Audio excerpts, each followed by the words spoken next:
You spend like 16 years mastering the predictable syllabus of school, and then you graduate, step into an office, and realize the most dangerous test you'll face today is well, a 5-second stare from your manager. Oh man, it is a completely brutal transition. I mean, in school, you master the inputs to get the right outputs, right?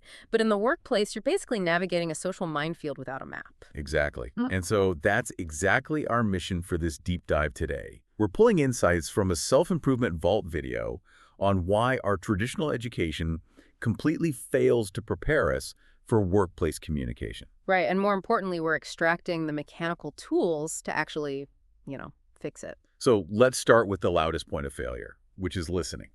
If you're listening to this right now thinking, oh, I already know how to listen, well, ask yourself how many times this week you formulated your reply while your coworker was still talking. Yeah, that is the universal trap. It really is. The video actually breaks down the standard phases of active listening. So paying attention, asking clarifying questions, repeating. But the real insight hides in the mechanics of rephrasing. Rephrasing isn't just about repetition. It forces your brain to actually process their statement. Wait, so it essentially acts as a verbal mirror. Yes, exactly. Like you're reflecting the words back to ensure the signal didn't get scrambled in transit. Precisely. It bypasses those defensive reflexes that instantly trigger when we hear something we disagree with. And, well, while that verbal mirror ensures you understand the signal, approachability determines if anyone sends you a signal in the first place. Right. The source brings up Ms. Manners here, focusing on the basics of smiling and personalization. But, I mean, we all know a fake, forced smile when we see one. Which is why the takeaway isn't simply just smile more, it's about conversational customization. Conversational customization. Yeah, like asking, hey, Bill, how was your coffee?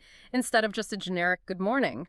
It acts as a psychological key. It proves you recognize them as an individual, which, instantly lowers their defensive barriers. Okay, let's unpack this. So you've lowered the barriers. People are actually talking to you, which means eventually you are going to collide. Disagreements are inevitable, right? Oh, 100%. So how do we deliver a critique or handle friction without destroying the psychological safety we literally just established? Well, the primary failure point here is becoming rigidly attached to your initial conclusion. The moment you staunchly defend your viewpoint without inviting alternatives, communication just shuts down entirely.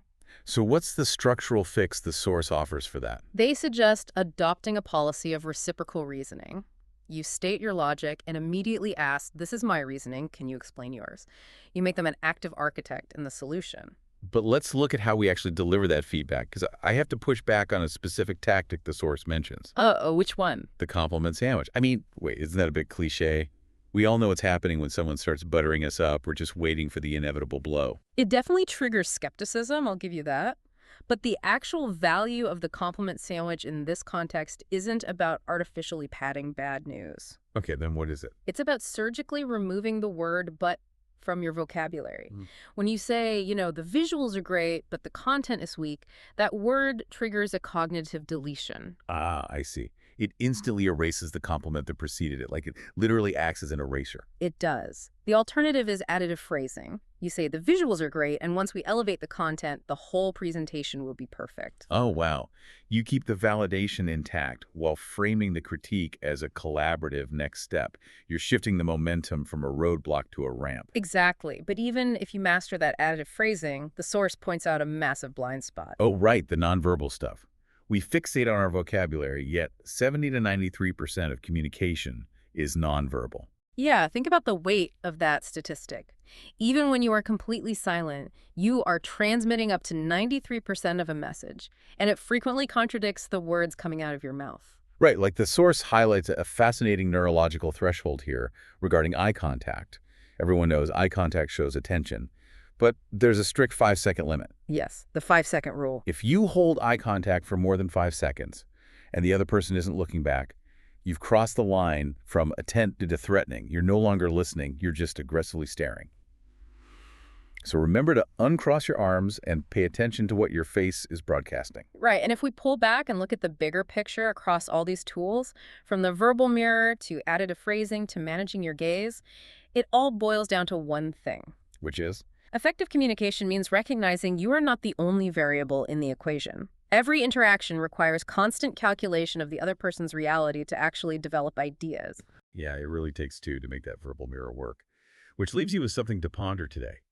If up to 93% of our communication relies on physical, nonverbal cues, how much of our true intent is being completely lost or, dangerously misinterpreted when we rely entirely on text-based tools like Slack and email to do our jobs? The syllabus for human interaction might be unscripted, but it definitely wasn't meant to be typed.